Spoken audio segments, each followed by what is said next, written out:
You ask Tiger to solve. This deals with linear equations with one unknown. The final result is n equals 7/2. Let's solve it step by step. Simplify the expression. Expand the parentheses. Simplify the arithmetic.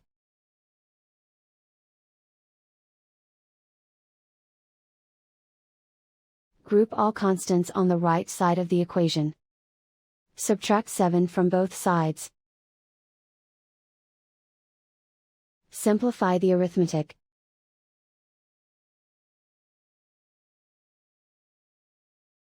Isolate the n. Divide both sides by -2. Cancel out the negatives. Simplify the fraction. Cancel out the negatives. And so the final result is n equals 7/2.